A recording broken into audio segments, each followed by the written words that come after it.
everyone. My name is Mandira. Welcome to AglaSem, and today we are going to be doing Chapter 4, Class 8, Understanding Laws. So this is the second part of this number 2 unit, which is basically teaching us how governments work. And this is chapter number 4. So let's start off with the first main heading, which is that of do laws apply to all? Okay, so ये question है, do laws apply to all? And I hope by this time, if you watched my videos, you already know the answer to this question. Yes, we have the rule of law in India, which basically means that everyone is equal before the law. So whether it's someone rich or poor, or whether it's someone who's working in the government, or it's someone who is an IAS or a prime minister of the country, or a servant, or any kind of minority community member, jitne bhi log hamare country mein rehte hain, they are all equal before the law. So if A commits murder, B commits murder, C commits murder, doesn't matter how much wealth they have, how much, what caste they belong to, what their social stature is, they are going to jail. Okay, so that's what the rule of law suggests. यहाँ पे एक example दिया है that a government official is basically helping his son go into hiding because his son has been given a 10-year jail sentence by district court for a crime that he has committed.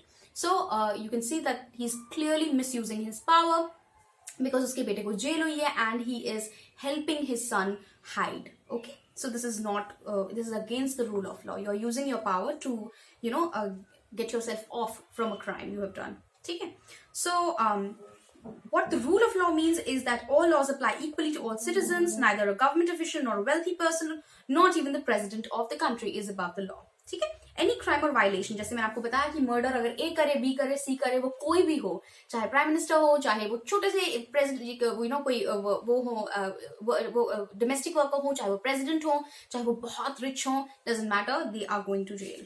Okay, so it is often believed that it was British colonists who introduced the rule of law in India. So I think आप एक जरूर debate देखिएगा between very well known Shashi Tharoor, Mr. Shashi Tharoor, and he is basically debating with a British I don't know if he's an MP or what, but it's on YouTube, आप जरूर देखिएगा. उसमें वो लोग बात कर रहे हैं. I think the British side is trying to explain how the British actually helped India grow to where we are right now, and Mr. Shashi Tharoor is giving the rebuttal. He's telling ki that's actually not true, and he's basically written a book as well. It's a very interesting book, आप पढ़िएगा कभी, which basically accounts for all the atrocities that the British people committed when they colonized India. So ये भी एक गलतफहमी है, I guess, that it is the British colonists who introduced the rule of law, because that's not true. Historians disputed this claim on several grounds. Number one, the colonial law was arbitrary. उनका जो मन करता था वो law pass कर दिया करते थे. So whatever they thought would suit their interests the best, they would pass that law. And it was very arbitrary. It was not, जैसे मैंने आपको भी बताया था last chapter में, that there is a process कि हमारे elected representatives लोकसभा में हैं, indirectly ही हमने elect किया राज्यसभा के electives को भी, तो वो सारे representatives जब वहां पे हैं, उनसे दोनों houses से law pass होगा, president sign करेंगे, तब जाके वो law बनेगा. Right, पूरा एक process है. लेकिन British time में colonial law was very arbitrary. They could just sign on that law on a piece of paper, ask a few people, white men in power, and वो rule pass हो जाता, law pass हो जाता. So it was not taken by the consent of the people they were ruling over. So it was very arbitrary. And number two, the Indian nationalists played a prominent role in development of legal sphere in the British India. Obviously, हमारा जो constitution है, laws हैं, उनके लिए हमारी जो एक freedom fighters हैं, जो हमारे nationalists हैं, उनका बहुत बड़ा रोल है. So no, it was not the British who introduced the rule of law in India. In fact, आपको पता है कि उनके लिए in fact universal adult suffrage in many other countries, I believe, was actually given much later than that in India, as far as I can remember. I think even in America, if I'm not wrong, थोड़ा बाद में they gave women the right to vote. They had to actually go through a struggle to actually get the right to vote, जो कि हमको for granted मिला, because our freedom fighters were so they had such astute observation. They were very wise, and they actually granted the rule of law as soon as India was born as an independent nation. Okay so अच्छा, यहाँ पे एक example भी अच्छा given है, Sedition Act of 1870. The idea that sedition was described very broadly, understood, within this act, the person protesting or criticizing the British government could be arrested without due trial. So this is a classic example of an arbitrary law. कि जिसने भी government को criticise किया उनकी, उसको उन्होंने उस पर सिडिशन लगा दिया और सिडिशन लगा के उनको जेल में डाल दिया. सो सिडिशन क्या होता है? When you are actually plotting against the country, you are that is sedition. That is a very, एक बहुत ही हैवी चार्ज होता है सिडिशन का, है ना. But they would casually just put it on anybody, कि अगर कोई उनके गवर्नमेंट के अगेंस्ट बात कर रहा है, which obviously because they were suppressing the people of India, so if they are getting criticise, they would just put sedition on one person and throw them in jail and और punish them. ठीक है. So that's why it was not the rule of law. They were clearly suppressing the Indian population out there. ठीक है. So Indian nationalists began protesting and criticizing the arbitrary use of authority by the British. They also began fighting for greater equality and wanted to change the idea of law from a set of rules that they were forced to obey. ठीक है. तो अगर कोई rule, कोई act आपको पसंद नहीं है, देन आज भी हमारी डेमोक्रेसी में we as citizens have the right to protest against that law rule. Okay, it is not anti-national and it is not unconstitutional to do that.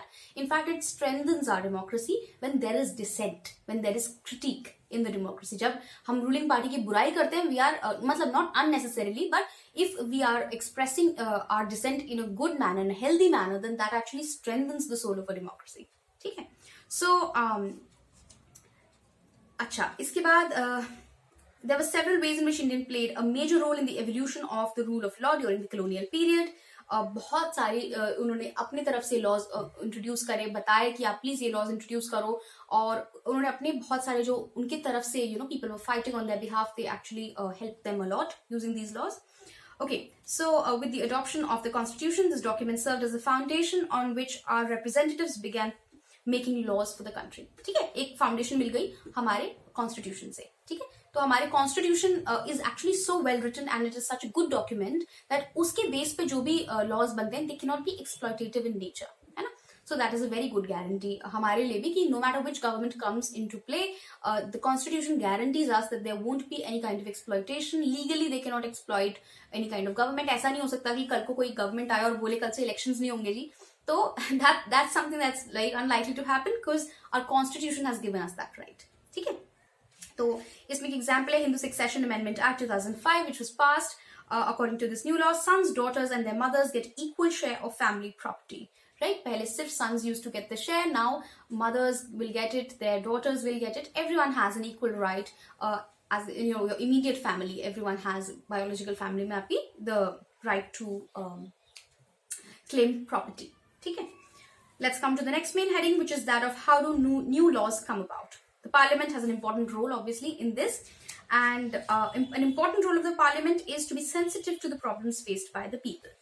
ठीक है. यहाँ पे वुमेन्स राइट्स का एक थोड़ा सा क्रोनोलॉजी दिया हुआ है कि पहले जो डोमेस्टिक वायलेंस था उसके अगेंस्ट लॉज में स्ट्रिक्ट नहीं थे, या फिर विमेन को फाइनेंशियल असिस्टेंस नहीं मिल पाती थी अगर उनके हस्बैंड से उनका फिर आई थिंक इन्होंने एक रूल पास किया, जो एक लॉ पास किया वो डोमेस्टिक वायलेंस से रिलेटेड था, but that was also insufficient क्योंकि women were not getting enough compensation, they were not getting enough monetary help from their significant other who had abused. So then again National Commission of Women struggled for it and an amendment in the law was made. तो आजकल भी आप देखो latest, अगर आप women's laws में, domestic violence laws में, dowry laws में अगर आप देखो amendment, तो आजकल की लेटेस्ट amendments भी you can have a look at them. ठीक है. This is very important. Law बन जाना एक अलग बात होती है, but for everybody or for at least most people to be happy with the law is a different story. So if most of the people are unhappy with the lawmakers have to rethink their decision that ऐसा क्या law हमने बनाया है that most people have a problem with it. ठीक है. So again मैं आपको ये समझा रही थी, and the next topic is that of unpopular and controversial laws. Sometimes a law can be constitutionally valid, hence legal, but it cannot continue to be but it can continue to be unpopular and unacceptable to people because they feel that the intention behind it is unfair and harmful.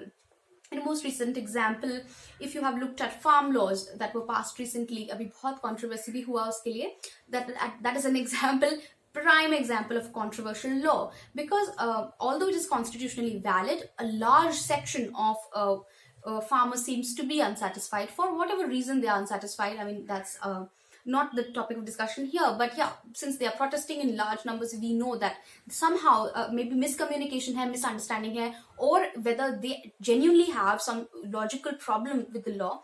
That is what makes the law a very controversial one. ठीक है, तो hence people might criticize this law, hold public meetings जैसा आप देख रहे होगे, write about it in newspapers, report to the TV news channels, etc. In a democracy like ours, citizens can express their unwillingness to accept repressive laws framed by the parliament. So उनको तो ऐसा ही लग रहा है ना that the laws are very repressive, तो इसलिए they are protesting against it, and that is their constitutional right. It is not unlawful to do that. When a large number of people begin to feel that a wrong law has been passed, then there is pressure on the parliament to change it. ठीक है, अगर बहुत mass support उनको जैसे अभी मिला है, so obviously there is pressure on the parliament to change the laws, because अगर most people are not happy with a certain kind of law ना, तो क्या होता है, why do they have the pressure? Because they feel that if most people in a country are unhappy, then we might not get elected on the next term. That's why they will amend it. ठीक है, so that's how it works. Okay, so for example, एक और controversial law का यहाँ पे example दिया हुआ है, municipal law का, in which hawking and street vending was made illegal, and that was obviously good for people क्योंकि there was space on the footpath that you could actually walk on. लेकिन बहुत सारे लोगों का livelihood होता है, बहुत सारे लोग उसी से जो एक ठेला आपके आसपास मोमोज का होगा या फिर पराठे का होगा, वो उसी से खाना खाते हैं. दूसरी बात, वो पराठे वाले जो भैया हैं, it is his livelihood that is at stake, right? So that's why this law was a bit controversial, because it was affecting a large section of the population, because they were losing out on livelihood, or they were losing out on cheaper options that could help them sustain. Okay? People who think that the law is not fair can approach the court and to decide on the issue. The court has the power to modify or cancel laws if it finds that they don't adhere to the constitution. So in fact, the lawmakers are not as supreme as we thought they were, because we can always approach the court for some sort of law we don't find to be justified, or that we are unhappy with. Okay? So we need to remember that our role as citizens does not end with electing our representatives. Rather, it is then that we begin to use the newspapers and the media to very carefully chart the work that is being done by our MPs and criticize the actions when we feel it is required. Okay, so asli जैसे if you think that you want to become a patriot, एक देशभक्त जो होते हैं, those are not people who will defend something that is wrong, but will actually give positive constructive criticism to where you think हमारे laws, हमारी policies, our country is going wrong, and then help improve the country. Okay, so in fact keep your critics closer than you keep your they always should keep your critics actually pretty close to you, because अगर आपकी सबकी सब तारीफ कर रहे हैं, then there's probably something wrong with the people around you, because someone needs to give you constructive advice, because every country on its way commits a lot of mistakes, or some sort of things that people are not happy with. So we must be in charge of that. We must participate in the rule making, in the implementation of a democracy as citizens. हमारा जो role है वो election में vote देके खत्म नहीं हो जाता. That's what the last paragraph is trying to explain. So I really hope that you understood this chapter well. If you have any kind of questions, feel free to leave them in the comment section, and do subscribe to the channel. Thank you for listening.